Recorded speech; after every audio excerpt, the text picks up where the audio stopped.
तो conditional sentence के बारे में तो conditional sentences are also known as conditional clause और इफ क्लॉजेस। ठीक है, ये इसके और भी नाम है, कंडीशनल क्लॉज भी इन्हें कहा जाता है और इफ क्लॉज भी कहा जाता है। इफ क्लॉज इसलिए कहा जाता है कि कंडीशनल सेंटेंस में इफ का वर्ड लाजमी होता है। ठीक है, इसलिए इसे इफ क्लॉज भी कहा जाता है। और use to express a condition and its potential result, यानी ये कंडीशनल सेंटेंस ऐसे होते हैं जिसमें आपका एक तो कंडीशन होती है जो आप एक्सप्रेस कर रहे होते हैं, उसमें एक कंडीशन अप्लाई हो रही होती है, फिर उस कंडीशन के तहत आगे आप उसका रिजल्ट देख रहे होते हैं कि इस कंडीशन का आगे रिजल्ट क्या निकलता है। ठीक है, तो ये दो चीजें होती हैं, तो ये हमेशा इफ से स्टार्ट होती हैं, लिहाजा इसलिए इन्हें इफ क्लॉजेस भी कहा जाता है। दे typically consist of two parts. तो कंडीशनल सेंटेंस के दो हिस्से होते हैं, पहला द इफ क्लॉज, पहला ऐसा इफ वाला होता है, इफ से स्टार्ट होता है इफ क्लॉज, लेकिन ये मुकम्मल होता है। ठीक है, ये नहीं है कि ये अधूरा होता है। इफ क्लॉज, क्लॉज के बारे में हम पहले पढ़ चुके हैं कि क्लॉज वो सेंटेंस होता है जो एक मुकम्मल मीनिंग दे रहा होता है। तो इफ क्लॉज यानी एक क्लॉज है, मुकम्मल मीनिंग वाला सेंटेंस आपके पास, लेकिन इफ से स्टार्ट हो रहा है, विच स्टेट्स द कंडीशन, और उसमें कंडीशन गिवन है, पहले से में कंडीशन गिवन होती है, एंड द मेन क्लॉज, उसके बाद है दूसरी क्लॉज जिसमें मेन क्लॉज कहा जाता है। पहले वाले से को इफ क्लॉज और दूसरे वाले को मेन क्लॉज। पहले वाले से में आपको कंडीशन गिवन होती है और दूसरे वाले से में आपको रिजल्ट दिया होता है कि पहले वाले का आगे रिजल्ट क्या आ रहा है, विच डिस्क्राइब द रिजल्ट और consequence. These are several types of conditional sentences, so let us go through them one by one. ठीक है, तो ये इसके कई टाइप्स हैं जो आगे हम देखते हैं। सबसे पहले zero conditional. Zero conditional, zero conditional is used to express general truth और फैक्ट, यानी जीरो कंडीशनल ऐसे सेंटेंसेज हैं, ऐसे इफ क्लॉजेज हैं जिसमें आप जनरल ट्रुथ की या फैक्ट्स की बात करते हैं, यानी ये वो चीजें हैं जिसमें किसी बंदे की कोई दूसरी राय या अपनी राय वो शामिल नहीं कर सकता, ये एक एडमिटेड फैक्ट की बात हो रही है। It describe the condition that when fulfilled always leads to the same result, यानी इसमें जो पहला हिस्सा है उसका जो रिजल्ट होगा वो एक ट्रुथ होगा, वो एक फैक्ट होगा, उसे कोई डिनाई नहीं कर सकता। The present the present tense is used in both the if clause and the main clause, यानी पहले वाला हिस्सा जो इफ क्लॉज उसके अंदर भी और आगे जो उसका रिजल्ट है जैसे मेन क्लॉज कहा जाता है, दोनों के अंदर प्रेजेंट टेंस यूज होगा। तो इसका थोड़ा सा एक यहाँ पे मैं स्केच बना देता हूँ कि जीरो कंडीशनल जो है ये क्या है। पहली बात तो समझ लें कि आपके पास जो ये कंडीशनल सेंटेंस के दो हिस्से होते हैं, दो पार्ट होते हैं। ये पहला पार्ट है और इसका आगे दूसरा पार्ट है। पहला जो पार्ट है ये हमेशा किससे स्टार्ट होगा, इफ से स्टार्ट होगा, इसे इफ क्लास कहा जाता है, क्योंकि इसके अंदर ये इफ से स्टार्ट हो रहा है, लिहाजा इस क्लास को इफ क्लास कहा जाता है दोनों क्लासेज, ये भी क्लास है, क्लास एक मुकम्मल सेंटेंस होता है मीनिंगफुल, और ये जो सेकंड है ये भी एक क्लास है, यानी ये भी एक मीनिंगफुल आपके पास सेंटेंस है, और इसे कहा जाता है दूसरे वाले से को मेन क्लास। ठीक है जी, तो पहले आपको ये कंसेप्ट क्लियर होना चाहिए कि जो इफ क्लास या कंडीशनल सेंटेंस होते हैं उसके दो हिस्से होते हैं, पहले वाले को इफ क्लास कहा जाता है और दूसरे वाले से को मेन क्लास कहा जाता है। तो अब हम टाइप को डिस्कस करें तो जीरो कंडीशनल में हम ये देखेंगे कि जो पहला हिस्सा है इफ क्लास वाला उसमें और दूसरे वाले हिस्से में दोनों में प्रेजेंट टेंस यूज होगा। और जीरो कंडीशनल ऐसे सेंटेंस से रिलेटेड है, ऐसे इफ क्लॉज से रिलेटेड है जिसमें आपके पास जर्नल फैक्ट, जर्नल ट्रुथ और एडमिटेड फैक्ट की बात हो रही है जिसको कोई डिनाई नहीं कर सकता, और दोनों में दोनों क्लासेज में प्रेजेंट टेंस यूज होगा। तो ये बातें जो आपने क्लियर पहले कर लेनी है। अब देखते हैं हम एग्जांपल की बात करते हैं। तो नीचे एग्जांपल देखें, if you heat ice it melts. तो यहाँ से आप इजीली देख सकते हैं कि ये एक जर्नल फैक्ट है, ट्रुथ है कि जब आप आइस को हीट करेंगे तो इस बात से कोई बंदा भी डिनाई नहीं कर सकता कि बर्फ पिघलेगी। ठीक है, ये एक फैक्ट है, एडमिटेड फैक्ट है, जर्नल ट्रुथ है। सिमिलरली दूसरी बात देखें तो इफ इट रेन्स, यानी जब बारिश होती है, तो इस बात ये जो आगे क्लास है सेकंड क्लास जो मेन क्लास है, the ground wets, the ground gets wet, तो ये भी एक एडमिटेड फैक्ट है, एक जर्नल ट्रुथ है, इसे भी कोई डिनाई नहीं कर सकता। तो लिहाजा इस तरह की जो क्लासेज हैं जिनके अंदर फैक्ट्स बयान किए होते हैं जिनसे कोई डिनाई नहीं कर सकता, उनको कहा जाता है जीरो कंडीशनल। और इनके दोनों हिस्सों में, यानी पहले वाला हिस्सा ये वाला काम है से पहला इफ क्लास, और आगे वाला हिस्सा जो कि मेन क्लास है, दोनों के अंदर प्रेजेंट टेंस यूज होता है। नेक्स्ट है first conditional. The first conditional is used to talk about real और लाइकली फ्यूचर सिचुएशन, यानी ये ऐसे क्लासेज हैं, ऐसे कंडीशनल सेंटेंस है जिसमें फ्यूचर सिचुएशन की बात हो रही है। अब फ्यूचर सिचुएशन जो है वो ज्यादा झूठी भी हो सकती है, सही भी हो सकती है। It expresses the condition that may और मे नॉट बी फुलफिल्ड, यानी ये ऐसे क्लासेज हैं जिसमें जब पहले से में जो आप सूरत हाल डिस्कस कर रहे होंगे इस क्लास वाले में, तो वो सही भी हो सकती है और गलत भी हो सकती है। And its result is possible, यानी जो रिजल्ट आप बता रहे हैं वो रिजल्ट पॉसिबल भी हो सकता है, वो रिजल्ट पॉसिबल नहीं भी हो सकता। जैसा कि अभी हम ऊपर देखा था कि पहले वाले हिस्से में जो आप बात करेंगे उसके बाद आगे जो आप रिजल्ट बताएंगे वो एक फैक्ट होगा, उसे कोई डिनाई नहीं कर सकता। लेकिन यहाँ पे कुछ केस ऐसा नहीं है, यहाँ पे ऐसा है कि आप इस क्लास में जो बात करेंगे उसका रिजल्ट पॉसिबल भी है, उसका रिजल्ट पॉसिबल नहीं भी है, यानी आप उसे एग्री भी करेंगे, आप उसे एग्री नहीं भी कर सकते। वो रिजल्ट अकर भी हो सकता है, वो रिजल्ट अकर नहीं भी हो सकता। The present simple tense is used in the if clause, यानी पहले वाले में आप प्रेजेंट टेंस यूज करेंगे, and the future simple tense या imperative is used in the main clause. तो इसमें आप देख लें यहाँ पे डिफरेंस आ गया कि आप इफ क्लास है यानी पहले वाले से उसमें आप प्रेजेंट टेंस यूज करेंगे, लेकिन जो मेन क्लास है यानी दूसरा हिस्सा है उसके अंदर आप फ्यूचर इंडेफिनिट टेंस या फ्यूचर सिंपल टेंस आप यूज करेंगे। एक एग्जांपल देखिए मजीद आपको क्लियर होगा। इफ इट रेन्स टुमारो, यानी अगर कल बारिश होती है, I will stay at home. तो यहाँ पे आप देख सकते हैं कि ये जो पहला हिस्सा है इफ क्लास, इसमें वो कह रहा है कि अगर कल बारिश होती है तो उसका रिजल्ट आगे बता रहा है I will stay at home. तो ये आप कोई फैक्ट नहीं है, इसे आप डिनाई भी कर सकते हैं, ये आपका प्रोग्राम है कि मैं कल घर रहूंगा, तो ये चेंज भी हो सकता है, आपको मसला बन सकता है, आपको घर से निकलना पड़ सकता है। तो लिहाजा ये कोई फैक्ट नहीं है, लिहाजा आप इसमें future indefinite tense, future simple tense use करेंगे। नेक्स्ट है इफ यू स्टडी हार्ड, अगर आप मेहनत करेंगे, मेहनत करते हैं, you will pass the exam. ठीक है, तो इसमें भी एक प्रिडिक्शन है, एक सिचुएशन का बताया गया कि अगर आप बहुत ज्यादा मेहनत करते हैं तो आप एग्जाम में पास हो जाएंगे। तो ये भी जरूरी नहीं है, ये रिजल्ट पॉसिबल भी है, ये रिजल्ट पॉसिबल नहीं भी है। नेक्स्ट है second conditional. The second conditional is used to talk about hypothetical और अनरियल सिचुएशन। ठीक होगा जी, ये पहले बात समझ लिया करें कि ये किससे रिलेटेड बात हो रही है। तो ये ऐसे कंडीशनल सेंटेंसेस हैं जिसमें हाइपोथेटिकल या अनरियल सिचुएशन की आप बात करते हैं इन द प्रेजेंट और फ्यूचर। तो इसमें ये सुन लें, इसमें अभी तक हमने देखा था जीरो कंडीशनल और फर्स्ट कंडीशनल में आपका जो पहला हिस्सा है इफ क्लास में उसमें सिर्फ प्रेजेंट टेंस यूज होता है, लेकिन जो सेकंड कंडीशन है इसमें आपके पास प्रेजेंट भी यूज हो सकता है और फ्यूचर भी यूज हो सकता है। It expresses a condition that is likely और कंट्रेरी टू रियलिटी, यानी इसमें आप ऐसी कंडीशन को डिस्कस कर रहे होते हैं जो कि अनलाइकली और कंट्रेरी टू रियलिटी, यानी रियलिटी के मुताबिक हो सकती है, रियलिटी के अगेंस्ट भी हो सकती है, and its result is imaginary, यानी वो जो रिजल्ट है वो इमेजिनरी रिजल्ट होगा। ये चीज दोबारा डिस्कस कर देते हैं। इट एक्सप्रेसेस द कंडीशन, यानी सेकंड कंडीशन में ऐसे कंडीशन से आपको वास्ता पड़ता है दैट इज अनलाइकली और कंट्रेरी टू रियलिटी, यानी जिसमें आप कह सकते हैं कि रियलिटी से आप कंट्राडिक्ट कर रहे हैं और आप एक इमेजिनरी सूरत हाल से दो चार हैं। तो ये इसमें आपने याद रखना है कि सेकंड कंडीशनल सेंटेंस में आप इमेजिनरी सूरत हाल से दो चार हैं, रियलिटी के करीब करीब नहीं है। आप जो बात आप कर रहे हैं, जिस जो बात आप डिस्कस कर रहे हैं उसमें रियलिटी का जिक्र नहीं है, बल्कि इमेजिनरी हाइपोथेटिकल बातें हो रही हैं। The past simple tense is used in the if class, पहले वाले हिस्से में अब आप क्या यूज करेंगे, पास्ट सिंपल टेंस, यानी वो प्रेजेंट टेंस से जान छूट गई है। सेकंड कंडीशनल में आप प्रेजेंट टेंस यूज नहीं करेंगे बल्कि पास्ट टेंस यूज करेंगे।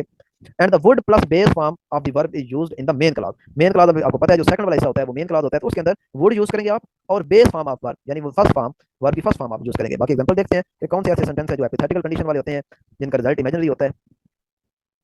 देखें, if I one the lottery, ये देख रहे हैं आप, हाइपोथेटिकल सिचुएशन है, लॉटरी निकलना ना निकलना ये बिल्कुल एक श्योरिटी नहीं है आपके पास, आपको कंफर्म नहीं है, हाइपोथेटिकल सिचुएशन से आप दो चार हैं। If I would the lottery one the lottery, अगर मैं लॉटरी मैंने वन कर ली जीती, I would travel around the world, तो ये एक पूरी हाइपोथेटिकल सिचुएशन आपने अच्छी तरह इसको पिक कर लिया होगा कि ये वाकई एक हाइपोथेटिकल सूरत हाल है। सेकंड है इफ आई वर यू, यानी मैं अगर आपकी जगह होता, तो ये भी देखने टोटल हाइपोथेटिकल, कभी आप कोई दूसरा नहीं बन सकते, आप ही हैं, दूसरा शख्स दूसरा ही है। तो ये वही बात है कि अगर मैं आपकी जगह होता तो मैं ये करता, भाई जब आप उसकी जगह होते तो आप भी हो सकता है वही करते जो वो कर रहा है। ठीक है, तो ये भी एक हाइपोथेटिकल सिचुएशन है। इफ आई वर यू, अगर मैं आपकी जगह होता, I would take that job offer, ठीक है, तो मैं ये वाली जो जॉब है ये ले लेता, तो ये भी हाइपोथेटिकल सिचुएशन है। तो इसमें भी देख लें आपके पास जो इफ क्लॉज उसमें पास्ट टेंस यूज हुआ है और आगे वुड यूज हुआ है दोनों में, और फर्स्ट फॉर्म यूज हुई है। तो चीज़ें अच्छी तरह अंडरस्टैंड करें ताकि बाद में आपको जब क्वेश्चन करेंगे या ऐसे क्वेश्चन के सामने आपको करना पड़ेगा तो आप आसानी से फेस कर सकें और अच्छी तरह समझ के कर सकें। थर्ड कंडीशनल और आखिरी ये कंडीशनल है, तो ये अभी हम चौथी कंडीशनल सेंटेंस देखने जा रहे हैं, क्योंकि जीरो से स्टार्ट लिया हुआ है ना, तो जीरो से थर्ड तक फोर कंडीशनल सेंटेंस बनते हैं। The third conditional is used to talk about hypothetical और unreal situation in the past, तो ये तकरीबन अभी तक जितना पड़ा दो लाइनें, ये तो अभी वो सेकंड कंडीशनल वाले बन रहा है, इसमें भी हाइपोथेटिकल सिचुएशन और अनरियल सिचुएशन की आप बात कर रहे हैं, और इसमें भी आपका जो इफ क्लॉज है वो पास्ट है। ठीक है, इसमें भी आप पास्ट में बातें करें। It expresses the condition that did not occur, यानी आप ऐसी कंडीशन की बात कर रहे हैं जो नहीं हो सकती, and its result is also imaginary, इसका रिजल्ट भी इमेजिनरी है। The past perfect tense is used in the if clause, बस फर्क यहाँ पे आ गया। बाकी जो चीजें पढ़ ली आपने यहाँ पे 3.5 लाइनों में, ये सारी वही है सेकंड कंडीशन वाली में, लेकिन यहाँ पे फर्क आ गया कि इसमें पास्ट परफेक्ट टेंस यूज होगा। सेकंड कंडीशन में हमने देखा था कि पास्ट सिंपल टेंस यूज हुआ है, पास्ट सिंपल टेंस यूज हुआ था, लेकिन यहाँ पे डिफरेंस है, the past perfect tense is used in the if clause, यानी पहले वाले हिस्से में पास्ट परफेक्ट टेंस यूज करेंगे, and the would have plus past participle, उसमें हमने सिर्फ वुड यूज किया था, लेकिन यहाँ पे वुड हैव यूज करेंगे और क्या करेंगे, पास्ट पार्टिसिपल, यानी वही first form is used in the main clause. तो ये थोड़ा सा डिफरेंस है, माइनर सा डिफरेंस है। कंडीशन सारी वही है, अनरियल सिचुएशन है, हाइपोथेटिकल सिचुएशन है, और रिजल्ट ऐसा है जो इमेजिनरी है। लेकिन इस जो सेंटेंस का स्ट्रक्चर होगा वो ये होगा कि आपका जो इफ क्लॉज है उसमें पास्ट परफेक्ट टेंस होगा, और अगले वाले हिस्से में आपको वुड हैव और प्लस आपको क्या लगाना पड़ेगा, फर्स्ट फॉर्म ऑफ वर्ब लगानी पड़ेगी। तो ये याद रखें हमेशा, आपको इस तरह के जो कंडीशनल सेंटेंस होते हैं इसका एक हिस्सा आपको गिवन होता है, दूसरे हिस्सा आपने कंप्लीट करना होता है। तो अगर आपको वो सेकंड कंडीशनल वाला सेंटेंस गिवन होगा, उसका पहला हिस्सा गिवन है, तो उसका सिर्फ पास्ट इंडेफिनिट टेंस होगा, यानी सिंपल पास्ट आप कहने होगा। तो जब सिंपल पास्ट होगा इस क्लास में तो आप समझ जाएंगे कि आगे हमने वुड लगाना है और फर्स्ट फॉर्म ऑफ वर्ब लगानी है। लेकिन अगर आपको इस क्लास में पास्ट परफेक्ट टेंस दिया हुआ है तो आप समझ जाएंगे तो ये तो थर्ड कंडीशनल सेंटेंस है और इसको कंप्लीट कैसे करना है, वुड हैव और वर्ब की फर्स्ट फॉर्म लगा के कंप्लीट करना है। देखें example, if she had studied harder, तो यहाँ से आप देख सकते हैं ये हैड स्टडीड, ठीक है, ये पास्ट परफेक्ट टेंस है। तो यहाँ से आपको क्लियर हो जाना चाहिए कि जब हैड स्टडीड आ गया तो इसका मतलब है ये थर्ड कंडीशनल सेंटेंस, और आगे लगेगा वुड हैव और आगे पास्ट पार्टिसिपल, ये सेकंड सेकंड आ रही है, पास्ट पार्टिसिपल ये सेकंड, बिल्कुल सेकंड फॉर्म। उसमें हमने देखा था फर्स्ट फॉर्म, जो सेकंड कंडीशनल था उसमें फर्स्ट फॉर्म थी, लेकिन यहाँ पे फर्स्ट फॉर्म नहीं है बल्कि सेकंड फॉर्म है। ये जो पास्ट पार्टिसिपल है ये सेकंड फॉर्म है, ये जरा देख लीजिएगा, हो सकता है मैं ये सेकंड फॉर्म भी गलत बता रहा हूँ, मे भी थर्ड फॉर्म को पास्ट पार्टिसिपल कहते हैं, ये मैंने थोड़ा स्टडी नहीं किया, आउट ऑफ माइंड हो गया यहाँ पे आके। ये आप लाजमी कंफर्म कर लेना कि जो पास्ट पार्टिसिपल है ये थर्ड फॉर्म है या सेकंड फॉर्म है, ये कंफर्म कर लीजिएगा। बल्कि ये हैव के बाद हमेशा थर्ड फॉर्म आती है, ठीक है जी, हैव के बाद हमेशा थर्ड फॉर्म आती है, तो ये आई थिंक, लेकिन मैं फिर भी यहाँ पे थोड़ा डाउट दे रहा हूँ कि आपने इसे लाजमी कंफर्म करना है, लेकिन मुझे तो जहाँ तक मेरी स्टडी है यहाँ पे थर्ड फॉर्म ही होनी चाहिए, क्योंकि हैव के बाद हमेशा थर्ड फॉर्म आती है। तो ये थोड़ा माइनर सा डिफरेंस है सेकंड कंडीशनल और थर्ड कंडीशनल में। यहाँ पे had studied past perfect tense और आगे वुड हैव और थर्ड फॉर्म, तीन चीजें, वुड हैव और थर्ड फॉर्म, तीन चीजें आप लगाएंगे और इस तरीके से थर्ड कंडीशनल सेंटेंस आपका कंप्लीट हो जाएगा। तो ये भी एक इमेजिनरी ही है। If she had study harder, उसने अगर मेहनत की होती तो वो टेस्ट पास कर देती। If we had arrived on time, अगर हम वक्त पे पहुंच जाते, we would have caught the train, तो हम ट्रेन को पकड़ लेते हैं। ठीक है, ये सारी इमेजिनरी सिचुएशन है। जब आप कोई काम नहीं कर पाते तो आप कहते हैं कि काश मैंने इतनी मेहनत की होती तो मैं ये कर लेता, काश मैंने ये किया होता तो मैं ये कर लेता। ठीक है, ये हमारी जिंदगी कैसा है, चलता रहता है ये साथ साथ। लेकिन मैं आपको कहूंगा कि आप लोग तैयारी करें, ये ना कि जॉब्स आ जाए तो फिर आप कहें कि काश मैंने वो साथ साथ पढ़ा होता, चीजें तैयार की थी तो मैं टेस्ट पास कर जाते। ठीक है, तो कहीं ये थर्ड कंडीशनल जो है ना, ये आप अपने ऊपर में लगा लेता, ज्यादा बेहतर है कि आप साथ साथ तैयारी करें। नेक्स्ट है difference between use of would and would. ये हमने पीछे पिछले लेक्चर में देखा था कि कुड जो है वो भी पोलाइट रिक्वेस्ट के लिए यूज होता है और वुड भी जो है वो भी पोलाइट रिक्वेस्ट के लिए यूज होता है। तो डिफरेंस फिर क्या है, दोनों ही अगर पोलाइट रिक्वेस्ट के लिए यूज होते हैं तो फिर डिफरेंस क्या है? तो डिफरेंस देखते हैं। Could use to ask for someone's ability और परमिशन टू डू समथिंग, यानी कुड आप उस वक्त यूज करेंगे जब आपको पता होगा कि ये बंदा ये काम कर सकता है, ये मेरे लिए ये काम करेगा। ठीक है, या आप किसी को कोई परमिशन दे दें कि वो ये काम करे, ठीक है, उस वक्त आप ये कोड यूज, जब यानी कि आप श्योर होंगे कि अगला बंदा ये काम करेगा, उसके अंदर ये एबिलिटी है। If it is more focused on the person capability, यानी कुड आप उसको यूज करते हैं जब आपको आप बंदे की कैपेबिलिटी पे आपने फोकस किया, वो आप जानते हैं तो वो ये काम करेगा। और willingness to fulfil the request, और आपको पता है कि आपकी रिक्वेस्ट को वो फुलफिल करेगा। For example, would you please pass me the salt, यानी जाहिर है जब आप खाना खा रहे होते हैं और ये आप सबको पता है कि खाना खाते हुए जब आप किसी को कहते हैं कि ये थोड़ा सा पानी दे दें या नमक दे दें, तो ये आपको पता होता है कि वो आपको देगा, वो कभी भी ये नहीं कहेगा कि नहीं मैंने नहीं देना। ठीक है, तो यहाँ पे आपको श्योरिटी है कि वो आपको ये चीज देगा, उसके अंदर ये एबिलिटी है, कैपेबिलिटी है, उसकी विलिंगनेस है। कुड आई बारो योर पेन, ठीक है, ये आप अक्सर दफ्तरी मामलात में देखते हैं, किसी से साइन करते वक्त आप पेंसिल लेते हैं कि थोड़ी देर के लिए पेंसिल दीजिएगा, वो दे देते हैं क्योंकि ये अंडरस्टूड है, आपको पता है उसकी विलिंगनेस होती है, एबिलिटी होती है, वो ये काम कर सकता है। Would is more general and versatile term that can be used in various situations when making polite request. Next up, would you use to make a polite request more formal and express a desire or preference? ये ज्यादा formal है, यानी इसमें आप की जो तकल्लुफ है, तकल्लुफ ज्यादा है, जहाँ पे कहीं पे आपका तकल्लुफ ज्यादा आ जाता है। ठीक है, आप यानी किस्म की आप कह सकते हैं आप हेजिटेट कर रहे हैं कोई चीज लेने में, उस वक्त वुड यूज होगा। It implies that the person being asked is being kind enough to fulfil the request. इसमें आप ये भी आप कह सकते हैं कि जिस बंदे से आप कोई रिक्वेस्ट करने जा रहे हैं वो काफी हद तक काइंड है और आपकी रिक्वेस्ट को पूरा करेगा। जैसा कि would you mind closing the window, ठीक है, ये मतलब आप किसी से आपने विंडो क्लोज करवानी है और आपको पता है कि ये बंदा इस हद तक है कि आप इसे कहेंगे रिक्वेस्ट करेंगे तो ये आपकी बात पूरी कर देगा। तो यानी आप इसमें देख सकते हैं कि जो काफी फॉर्मेलिटी है, हेजिटेशन भी है इसके अंदर। नेक्स्ट है, would you able to help me with this project. आप किसी की असिस्टेंस मांग रहे हैं, ये मेरा प्रोजेक्ट है और इसमें मैं आपकी हेल्प लेना चाहता हूँ, तो इसमें मतलब आप क्लियर देख सकते हैं कि कुड की निस्बत वुड में फॉर्मेलिटी ज़्यादा है और काम होने ना होने के बराबर के चांसेस हैं। तो विंडो वाला भी कह रहे हैं, हो सकता है अगला कहे कि ओके भाई आप बंद कर लो। तो यानी जहाँ पे आपने थोड़ी सी ज़्यादा फॉर्मल होकर बात करनी है, थोड़ी आपके अंदर हेजिटेशन भी है, उस वक्त आप वुड यूज़ करेंगे। वुड जो है वो जर्नल था और ये जो है ये मोर स्पेसिफिक है। नेक्स्ट है जी आप एक्टिव एंड पैसिव वॉइस। बड़े शॉर्ट से तरीके से मैं आपको एक्टिव वॉइस और पैसिव वॉइस बताऊंगा कि किस तरीके से आप एक्टिव वॉइस को पैसिव वॉइस में कन्वर्ट कर सकते हैं या पैसिव वॉइस को आप एक्टिव वॉइस में कन्वर्ट कर सकते हैं, दोनों हो सकते हैं। आपको देखते ही पता चल जाएगा कि ये जो सेंटेंस है ये एक्टिव वॉइस का है या पैसिव वॉइस का है, इसलिए इसे जनरल कहा जाता है चेंज द वॉइस। ठीक है, कि अगर डायरेक्ट है, सॉरी, अगर एक्टिव है तो पैसिव बना दें, पैसिव है तो एक्टिव बना दें। तो आपको पता है कि टोटल जो टेंसेज हैं वो 12 टेंसेज हैं। ठीक है, टोटल जो टेंसेज हैं वो 12 टेंसेज है। प्रेजेंट इंडेफिनिट टेंस है, पास्ट इंडेफिनिट टेंस है, फ्यूचर इंडेफिनिट टेंस है, इसी तरह प्रेजेंट कंटिन्यूस है, पास्ट कंटिन्यूस है, फ्यूचर कंटिन्यूस है, फिर प्रेजेंट परफेक्ट है, पास्ट परफेक्ट है और फ्यूचर परफेक्ट है। सिमिलरली जो आखिर के तीन है, present perfect continuous, past perfect continuous और future perfect continuous, total 12 tenses बनते हैं। लेकिन जो एक्टिव और पैसिव वॉइस है वो सिर्फ सिर्फ आठ आठ टेंसेज के active voice passive voice passive possible हैं। बाकी जो चार टेंसेज हैं उनके ये active voice passive voice possible नहीं है। वो चार टेंसेज कौन से हैं वो यहाँ पे मैंने नीचे मेंशन कर दिया है कि ये जो चार टेंस हैं इनके आप पैसिव वॉइस नहीं बना सकते, फ्यूचर कंटिन्यूस का नहीं बना सकते, प्रेजेंट परफेक्ट कंटिन्यूस का नहीं बना सकते, पास्ट परफेक्ट कंटिन्यूस का नहीं बना सकते और फ्यूचर परफेक्ट कंटिन्यूस टेंस का नहीं बना सकते। यानी कि आप देख रहे हैं कि मेन जो है वो तीनों के तीनों कौन से हैं, परफेक्ट कंटिन्यूस हैं।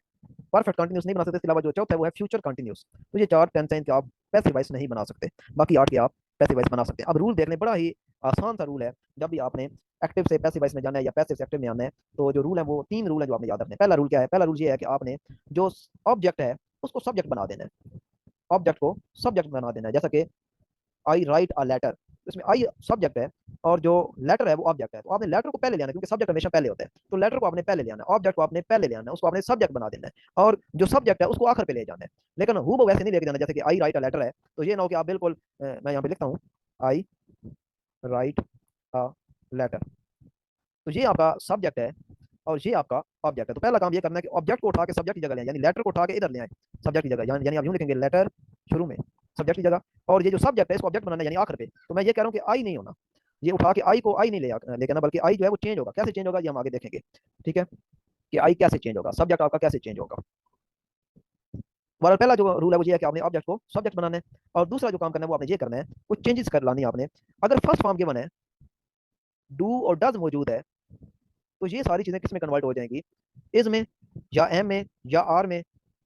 ये नो के तीनों लगा दें, या इज लगाना है या एम लगाना है या आर लगाना है। इज उस वक्त लगाना है जब सिंगुलर होगा, ठीक है, यानी ही इज। और एम उस वक्त लगाना है जब आई होगा, आई एम। और आर उस वक्त लगाना है जब वी आर या दे आर या यू आर, ठीक है। वो इतने आप सियाने हैं, आपको पता है कि इज जो है वो किसके साथ होता है और एम किसके साथ। ये तो नहीं, आप यू एम तो नहीं लिखेंगे, यू एम, ये तो पता है कि यू के साथ एम तो कभी भी नहीं आता। तो लिहाजा ये याद रखना है कि फर्स्ट फॉर्म ऑफ वर्ब है या सेंटेंस के अंदर डू डज लगा हुआ है, तो इनको आपने चेंज कर देना है। फर्स्ट फॉर्म की जगह आ जाएगा थर्ड फॉर्म, और डू डज अगर लगा हुआ है तो उसकी जगह क्या आ जाएगा, इज आ जाएगा या एम आ जाएगा या आर आ जाएगा, वो सब्जेक्ट के लिहाज से होगा।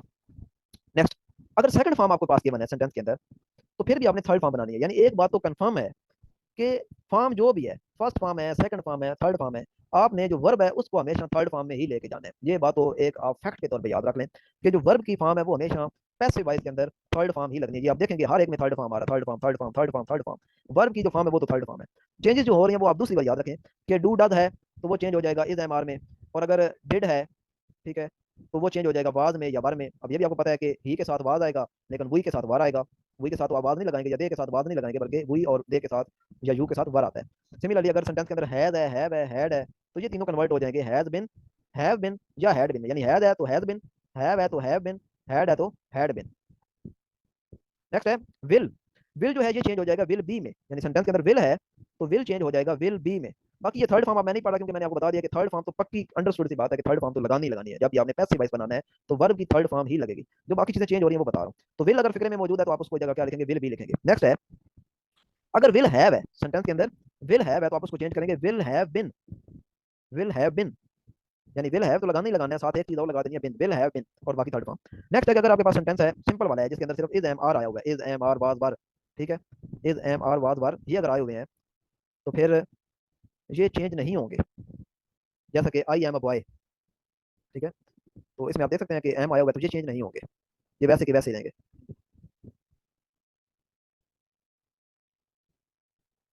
लास्ट वाला रूल क्या है जी कि अगर वर्ब की आईएनजी वाली फॉर्म है, वर्ब की आईएनजी वाली फॉर्म है, जैसे कि राइटिंग होता है, कुकिंग होता है, रीडिंग होता है, कलेक्टिंग होता है, एडिंग होता है, तो क्या करेंगे आप एक तो बीइंग लगाएंगे, क्या लगाएंगे, बीइंग शुरू में, और उसके आगे थर्ड फॉर्म लगाएंगे। जैसे कि राइटिंग है तो आप लगाएंगे बीइंग रिटन, बीइंग रिटन, क्योंकि राइटिंग की थर्ड फॉर्म रिटन होती है।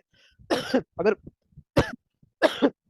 अगर कुकिंग लिखा है तो आप लिखेंगे बीइंग और आगे third form cooked, being cooked. अगर आप रीडिंग लिख रहे हैं तो लिखेंगे बीइंग रेड। तो ये नेक्स्ट है वो चीज जो शुरू में बताती कि जो सब्जेक्ट है उसको आपने चेंज कर देना ऑब्जेक्ट के लिहाज से। जो सब्जेक्ट है, शुरू में पढ़ा था ऑब्जेक्ट को सब्जेक्ट के लिहाज से, और आखिर में पढ़ रहे हैं कि जो सब्जेक्ट है उसको ऑब्जेक्ट के लिहाज से। लेकिन कैसे, ही है तो ही नहीं लगाना बल्कि ही को चेंज करना है हिम, शी है तो शी नहीं लगाना आखिर पे बल्कि हार लगाना है। इट का इट ही रहता है, दे की जगह देम आ जाएगा, वो की जगह अस आ जाएगा, आई की जगह मी आ जाएगा, यू की जगह यू आ जाएगा। ये आप देखें कैसे चेंज होता है। सिंपल जो एक्टिव है वो है ही राइट्स अ लेटर। तो रूल क्या बताया है कि जो ऑब्जेक्ट है, ये आपका ऑब्जेक्ट है, लेटर इसको शुरू में ले आए, ये जो ए लेटर है इसको शुरू में ले आए, ये आपका सब्जेक्ट बन गया ए लेटर।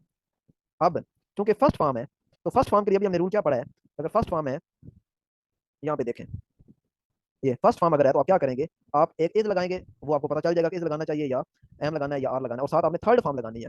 तो अब यहाँ पे हम सेंटेंस को देखते हैं कि क्या इज आना चाहिए या क्या आना चाहिए। तो ही राइट्स अ लेटर, तो अब आपका सब्जेक्ट बन गया ए लेटर। तो अब ए लेटर के आगे एम लगाएं तो कितना अजीब सा लगेगा, ए लेटर एम रिटन, ठीक है, या ए लेटर आर, तो ये बहुत ही गलत है, ठीक है, बहुत ही कॉमन मिस्टेक आप कर रहे हैं। तो ए लेटर इज और आगे थर्ड फॉर्म रिटन बाई, ठीक है, ये बाई का वर्ड आपने इजाफी लगाना अपने पास से, और आगे ही नहीं लगाना, ये आपका जो सब्जेक्ट है ये ऑब्जेक्ट बन जाएगा, लेकिन ही नहीं लगाना बल्कि हिम लगाना है। ये अभी हम ऊपर देख चुके हैं कि ही की जगह हिम, शी की जगह हर, दे की जगह देम, आई की जगह मी, यू की जगह आई थिंक यू ही आएगा जी, यू की जगह यू। तो ये प्रेजेंट इंडेफिनिट टेंस है। इसी तरह के प्रेजेंट कंटीन्यूअस टेंस है, he is writing a letter, a letter is being. ये भी अभी हमने देखा है कि अगर आईएनजी वाली फॉर्म है तो आपने बीइंग लगाना है पहले, बीइंग और आगे थर्ड फॉर्म, फॉर्म थर्ड ही लगनी है जी हमेशा, इस पे तो बिल्कुल कोई दूसरी राय नहीं है। तो आईएनजी में हमेशा एक बीइंग शुरू में आ जाता है, written by him. Similarly present perfect tense है तो he has written a letter, तो ये हैज अभी हम पीछे देख चुके हैं कि अगर हैज आ जाए तो क्या करना है, आपने हैज बीन कर देना है। तो लेटर हैज बीन आगे थर्ड रिटन फॉर्म, जो थर्ड फॉर्म है रिटन बाय हिम। नेक्स्ट है past indefinite tense, he wrote a letter, तो सेकंड फॉर्म आ गई है। तो जब ये सेकंड फॉर्म आएगी तो ये साथ ही लिखा हुआ है, ये देख सकते हैं, जब सेकंड फॉर्म है तो क्या करना है आपने, वाज या वर लगाना है और साथ थर्ड फॉर्म। तो यहाँ पे आ गया है ये वाज, ए लेटर वाज, ठीक है, आगे third form by him. Past continuous है, ही वाज राइटिंग, तो राइटिंग आईएनजी आ गया तो बीइंग लगाना है आपने, ठीक है, बीइंग और आगे थर्ड फॉर्म रिटन। सिक्स है past perfect tense, he had written a letter, तो हैड आ गया, तो हैड के बारे में अभी हम पीछे देख चुके हैं कि जब हैड आ जाए तो आपने क्या करना है, ये देखें हैड आ गया तो आपने हैड बिन कर देना है। तो ये लिखा हुआ है had been, a letter had been, और आगे ये अंडरस्टूड बात, थर्ड फॉर्म आपने लगानी है रिटर्न। 7 है future indefinite tense, he will write a letter. तो विल के बारे में हम देख चुके हैं कि जब विल आएगा तो आपने से क्या लिखना है, सॉरी ये विल है, सिंपल विल है तो आपने विल बी लगाना है। और third form a letter will be, will की जगह विल बी आगे third form written by him. और आगे नेक्स्ट है 8वां, फ्यूचर परफेक्ट टेंस है, he will have written the letter. तो विल हैव आ गया है, तो विल हैव को आप चेंज करेंगे विल हैव बिन में, विल हैव बिन और आगे थर्ड फॉर्म।